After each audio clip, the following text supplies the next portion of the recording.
So with me today are my two partners in this endeavor, Karen Lampy and Robert Martin.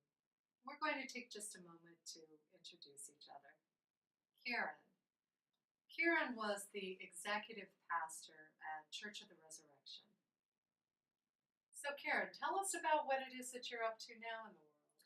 Well, as I've started this new journey, having just retired, and I say retired as I am really redirecting all of my efforts into new places. I'm on a speaking tour around the country with new things that I'm writing, and being able to really, with my colleagues, being able to really do something that we hope is very significant to all of us in just being able to provide that space of grace wherever we go.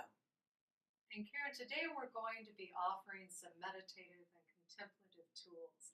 Can you explain to us the role that that's played in your life? Oh my goodness, in the last 8 years, and it's been 8 years now since we have been, Diane and I, working on this, and then Robert joined us later in this journey, but it has made a significant impact, not only on how I feel in my own soul, but then when I am out with people doing all that I have been doing, to be able to create that space for people, I think has meant all the difference for them.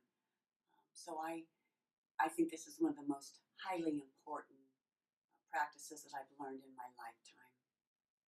And Karen, what is your purpose in being here today? Being here today is really about spreading this good news to all of you, to be able to share this amazing gift of meditation practices, these tools that we believe so significantly in.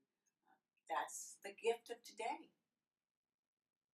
I turn to get to introduce Dr. Robert Martin, who was one of my professors during seminary, and in his amazing giftedness, is able to join us today, as he has a passion around these contemplative practices. I would say Robert, having been one of my seminary professors, then went to Wesley and is still with Wesley Seminary in Washington, D.C. So delightful to have you here. It's great to be here, and it's wonderful to work with you two, and it'll be very interesting to see how you all interact with the kind of practices that we're going to be doing together. When I was teaching full-time, at Wesley especially, I taught a spiritual formation class for all incoming Master of Divinity School students.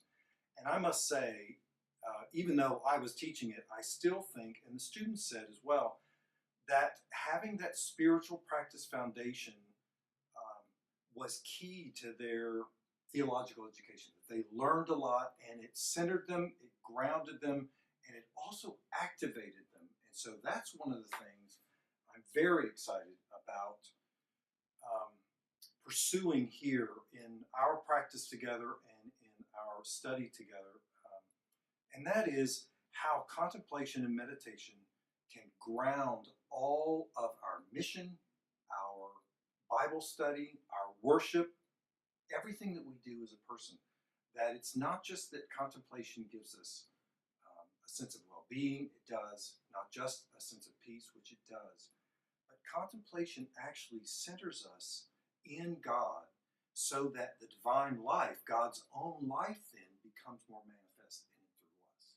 So I'm really interested in how contemplation doesn't just help us rest more, but it actually helps us be more active, more engaged, and more effective in our ministry.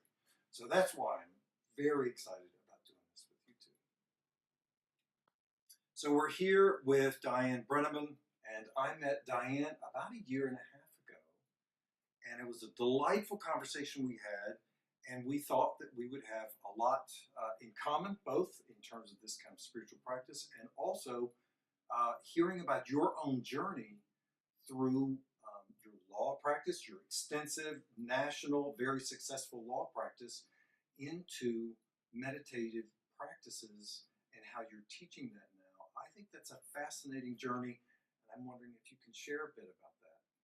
Well, thank you, Robert. I don't think that I've had the journey that you might expect to come to where I am today. You know, when I first started teaching meditation and contemplative practice, I think people were a little surprised that I was a lawyer. And I used to say, but who could possibly need it more, right? Mhm. And I would get a good laugh, but the truth is that there was a lot of truth in that. Because what I found in the beginning was that meditation so allowed me to manage the stress that I had, and particularly in part stress around conflict, which we all face. And that being able to, as Robert just said, ground yourself into the ground of all being, center yourself in God, that brought such a different experience of the world to me. And so I took a deep dive inside of that. And here I am today. And when I think about why it is that I'm here today, it's not just because meditation and contemplative practice so eased the stress that I felt, but I began to become aware of what it did with regards to my connection to God, my experience of God, all that I had yearned my entire life to feel and to experience, I could find through these practices. And as a result, I developed such a great passion for sharing these practices with anyone who was interested. So it is my pleasure and my privilege to be with all of you here today. And it is a pleasure and privilege to be with you as well. This is great fun, and we're looking forward to sharing these practices with you.